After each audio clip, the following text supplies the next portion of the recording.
Welcome back to my channel और इस channel पे मैं एक नई सीरीज शुरू करने जा रहा हूं जहां पे मैं आपको बिगिनर लेवल से एडवांस लेवल तक की एस्ट्रोलॉजी की क्लासेस दूंगा और उसके बाद हम इसमें केस स्टडीज को भी डिस्कस करेंगे और आप इन तमाम वीडियोस को देखकर इस काबिल हो जाएंगे कि एक चार्ट को पढ़ना, जज करना और किसी को रीडिंग देना आपको बहुत आसानी से आ सकता है। और अगर आप हमारे चैनल पर नए हैं तो जल्दी से हमारे चैनल को सब्सक्राइब कर दीजिए।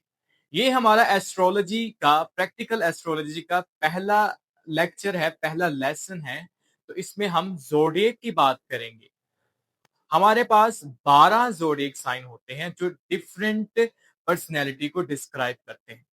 उन 12 ज़ोडिएक साइंस की वजह से भी एस्ट्रोलॉजी में जो बर्थ चार्ट होता है, जो कुंडली होती है, जिसे ज़ायचा भी कहते हैं, उसके भी 12 हाउसेस होते हैं। 12 डिफरेंट एंगल होते हैं। और उन 12 डिफरेंट एंगल को, उन 12 हाउसेस को रूल करते हैं कुछ प्लैनेट्स। उन प्लैनेट को उनका रूलिंग प्लैनेट कहा जाता है, उनके लॉर्ड कहा जाता है और कहीं उनको उनका मास्टर भी कहा जाता है। जैसे आम घरों में घर का एक मालिक होता है, वैसे ही एस्ट्रोलॉजी में जो ज़ोडिएक होता है, उसका एक मालिक होता है जो उसे रूल करता है। तो आइए हम जल्दी से देख लेते हैं कि एस्ट्रोलॉजी में 12 ज़ोडिएक साइन कौन है, उनका मास्टर, उनका रूलर प्लैनेट क्या बनता है। और हम इस वीडियो में उसके साइन को भी डिस्कस करेंगे कि मैं जो साइन यूज करता हूं एस्ट्रोलॉजी में वो क्या है। सबसे पहले जो हमारा पहला ज़ोडिएक साइन है, जिसे काल पुरुष कुंडली भी कहा जाता है, वो है हमारे पास एरीज, जिसका रूलिंग प्लैनेट है हमारे पास मार्स। और मार्स को हम ग्रीक सिंबॉलिकल साइन में इस साइन से रिप्रेजेंट करते हैं। और अगर हम इंडियन सिस्टम में, वैदिक सिस्टम में देखें तो मार्स को MA से भी लिखा जाता है। दूसरा जोडिएक साइन जो हमारे पास है वो है टॉरस, और जिसका रूलिंग प्लैनेट है, जिसका मास्टर है, वो हमारे पास है वीनस, जिसे इस साइन से रिप्रेजेंट किया जाता है। तीसरा हमारे पास जो जोडिएक साइन है वो है जेमिनाई, जिसका रूलिंग प्लैनेट है मरकरी, और उसे इस साइन से रिप्रेजेंट किया जाता है।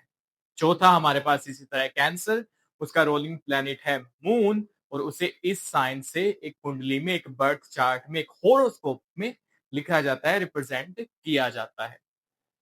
पांचवा हमारे पास है लियो, और उसका रोलिंग प्लैनेट है सन, और ये उसका सिंबल है। फिर हमारे पास आता है वर्गो, और उसे फिर मरकरी रूल करता है। और मरकरी का साइन हमने पहले भी पढ़ा, और एक बार फिर हम उसे स्क्रीन पर देख लेते हैं कि मरकरी को एक चार्ट में कैसे लिखा जाता है। सातवां हमारे पास है लिब्रा, जिसे वीनस रूल करता है, जो उसका मास्टर है, वो लॉर्ड है, और उसे इस साइन से रिप्रेजेंट किया जाता है। आठवां साइन हमारे पास है स्कॉर्पियो, जिसका रूलिंग प्लैनेट फिर से मार्स बनता है, और उसे इस साइन से रिप्रेजेंट किया जाता है। नौवां हमारे पास सैजिटेरियस है, जिसका रूलिंग प्लैनेट जुपिटर है, और उसका सिंबल, और जुपिटर का सिंबल जो हम एक बर्थ चार्ट में यूज करते हैं, वो आपको स्क्रीन पर नजर आ रहा है। 10वां हमारे पास कैप्रिकॉर्न है, जिसका रूलिंग प्लैनेट है सैटर्न, जिसे शनि भी कहा जाता है और उसे जोहल भी कहा जाता है। तो उसका रूलिंग प्लैनेट सैटर्न है, और उसका सिंबल ये है एन की तरह, जो आपको स्क्रीन पर नजर आ रहा है।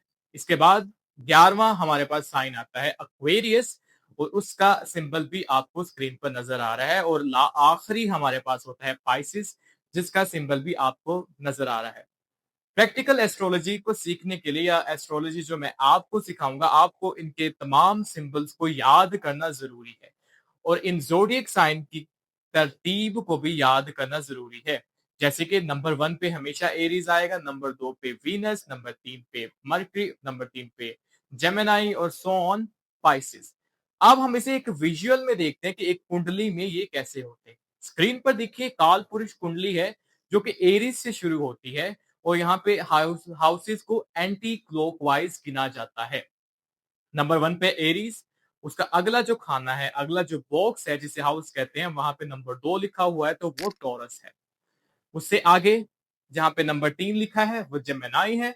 उससे आगे जहां पे नंबर 4 लिखा है वो कैंसर है। उससे आगे जहां पे नंबर 5 लिखा है वो लियो है। नंबर 6 हमारे पास वर्गो है। नंबर 7 हमारे पास लिब्रा है और नंबर 8 हमारे पास स्कॉर्पियो है। नंबर 9 सेजिटेरियस, नंबर 10 हमारे पास कैप्रिकॉर्न है, नंबर 11 हमारे पास एक्वेरियस है और नंबर 12 हमारे पास जो आखिरी ज़ोडिएक साइन है वो पाइसेस है। और यहाँ पे मैंने उनके सिंबल्स जो एक कुंडली में यूज़ होते हैं वो भी यहाँ पे पुट कर दिए। तो आप देख सकते हैं एरीज़ को मार्स रूल करता है जो कि नंबर एरीज़ को रूल करता है मार्स जो कि नंबर 1 है और नंबर 8वां जो बनता है स्कॉर्पियो। टॉरस और लिब्रा जो कि नंबर 2 और 7 है जिनका रूलिंग प्लैनेट है वीनस। जेमिनी और वर्गो जिसका रूलिंग प्लैनेट है मरकरी, उनका नंबर 3 और 6 है। सैजिटेरियस जो कि नंबर 9 है और नंबर 12 जो कि पाइसेस है, इनको रूल करता है जुपिटर और 10वें और 11वां जो कि कैप्रिकॉर्न एक्वेरियस है, इन दोनों का रूलिंग प्लैनेट है सैटर्न। तो ये था हमारा लेक्चर नंबर 1 प्रैक्टिकल एस्ट्रोलॉजी पे जिसमें हमने 12 डिफरेंट तरह के साइन, उनके लॉर्ड और उनके एलिमेंट को पढ़ा। अगली वीडियो में हम पढ़ेंगे कि कुंडली कितने तरह की होती है यानी बर्थ चार्ट और हॉरोस्कोप डिफरेंट सिस्टम में हम पढ़ेंगे। ग्रीक में कैसे बनाते हैं, वैदिक में कैसे बनाते हैं और हमारे सिस्टम में उस चार्ट को कैसे बनाते हैं। आपको हमारी ये वीडियो कैसी लगी कमेंट सेक्शन में जरूर बताइए और जाते हुए आपसे एक ही गुजारिश होती है कि आप हमारे चैनल को सब्सक्राइब कर दीजिए। अभी के लिए मिलते हैं हम अपनी नेक्स्ट वीडियो में।